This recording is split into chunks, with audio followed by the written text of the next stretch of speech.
Hello and welcome to Mann's Model Moments. Now, I went through the Tamiya 2026 announcements on a live stream, which are really only for the first half of the year, as Tamiya often release more kits not announced later on in the year. But as with the other videos in this series, I thought I'd condense that as a video to make it easier for people to digest. Now, I'm going to approach these in the same way in each video for consistency, going through new tools, kits with new parts, and then straight reissues, including those with new schemes, before tackling releases of kits that were not originally tooled by the company. In each category, I'll go in the order of military aircraft, civilian aircraft, military vehicles, civilian vehicles, naval, and then space, sci-fi and figures. I'll also be giving the kits a good, okay or bad traffic light rating with a brief explanation of why I think that's the case. Right, let's get started with new toolings. First up is a brand new tooling of the M24 Chaffee, replacing their earlier tooled kit. I've always thought the Chaffee is a pretty little tank, and I'm really happy to both see a brand new tooling of it and the surprisingly reasonable RRP of $34.99, which means you're going to be picking these up for just over £30, which is great.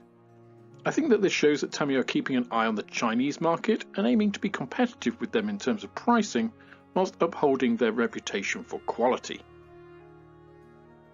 Honda have created a modern bike drawing on inspiration from the original CB750F, and Tamiya have announced this new tool to recreate it. If you're a Honda bike fan or just like the look of this one, I'm sure it'll hit the spot. Right, let's move on to tools with new parts. First up here is the 2017 tooling of the 148 scale BF109 G6.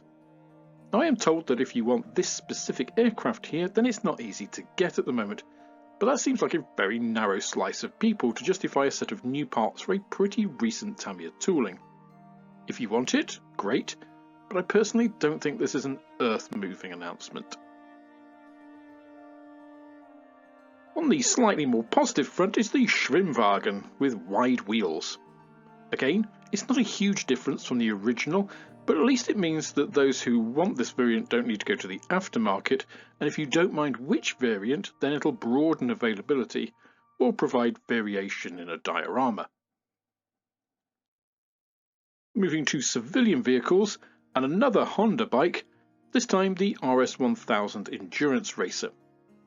I think the standout thing here, and a big one for Tamiya as a company, is the inclusion of cartograph decals. Tamiya's decals have widely been seen as the weakest part of their kits, and with this move they're removing that barrier.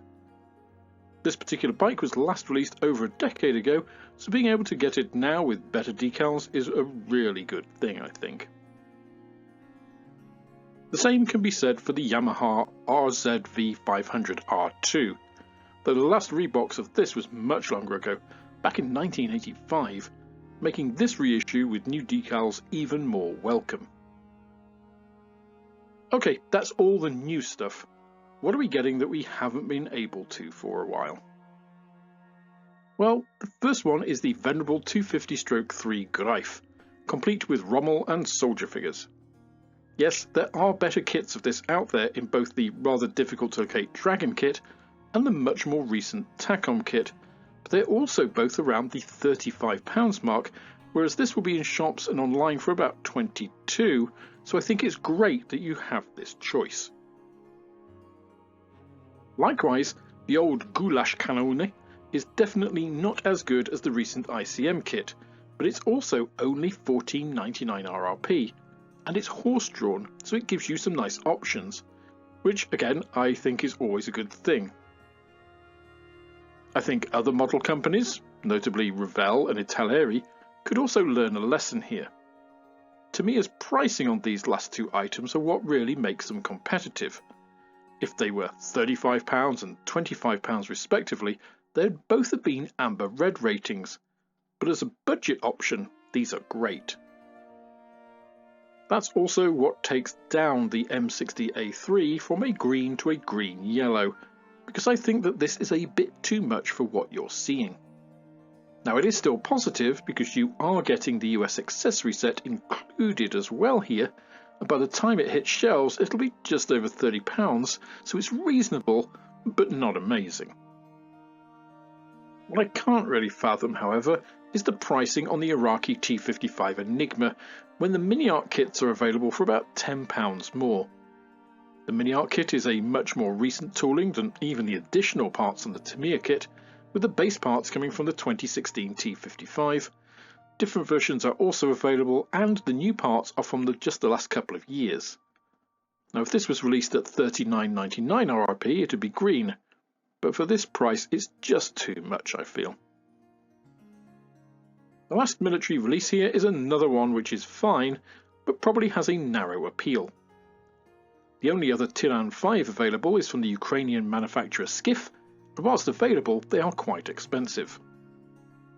Mini Art do several Tyran 4s, and the Tyran 5 differed only in the main gun, machine guns and some stowage, but the price of this compared to the others make this a firm yellow, I feel.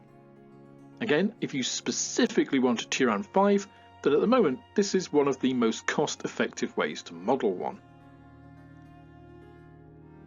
Now we come to civilian vehicles, and the rather unusual scale and subject of the Honda DAX in 1/6 scale.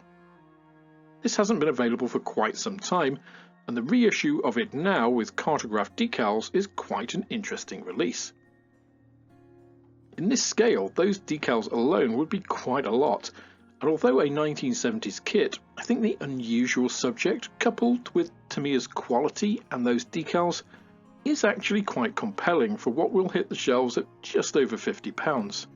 I must admit, I am tempted. Next is the striking Ford Zaxpeed Capri Turbo in the more traditional scale of 1/24.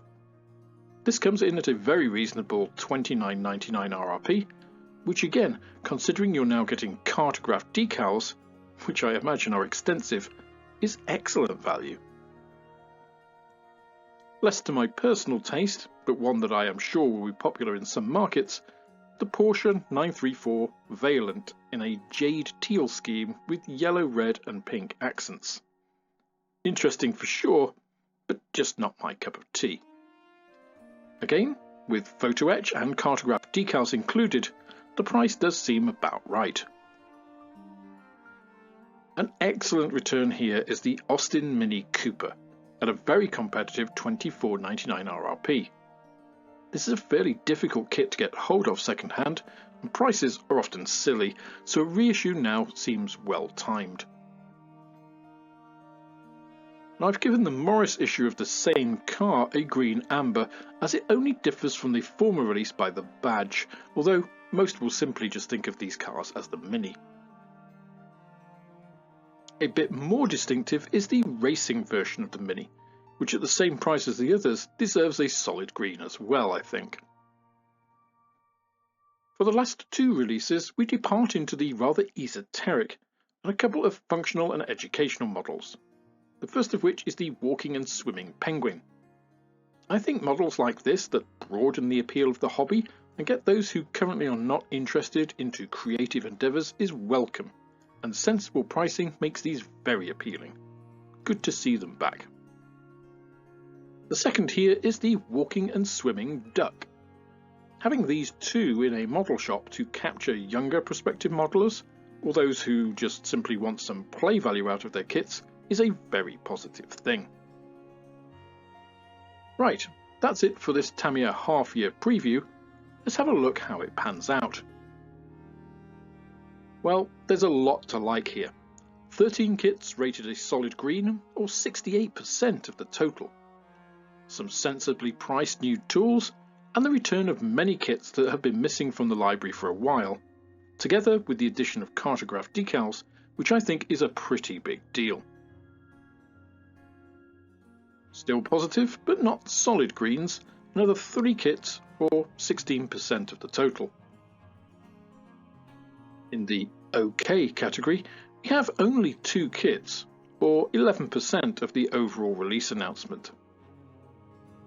Now there's only one release in the amber red category, is just a bit too much for what it is versus the competition, I think. And as for the bad, well, there's nothing in this announcement that I could say was terrible. So for me, an overwhelmingly positive set of announcements for Tamiya. And here I will just caveat this again by saying these releases are all slated to come out in the first half of the year, so we're likely to see more after the summer. Tamiya have always played their cards fairly close to their chests, so that's unsurprising, but even if we double this number, it's a much smaller release than all of the others we've seen. Something I'll discuss when looking at these releases in comparison to one another on an upcoming video. That's all for this instalment of Mann's Model Moments. If you enjoyed the video, please click the like button, subscribe to the channel for more like it, and share this video with others you think would also enjoy it. You can also follow me on Instagram, Twitter and Facebook, and if you're feeling generous then I also have a Patreon, which is absolutely the best way of helping me to grow the channel and produce more content like this. With that, I hope you have plenty of modelling moments of your own, and I look forward to welcoming you on the next video.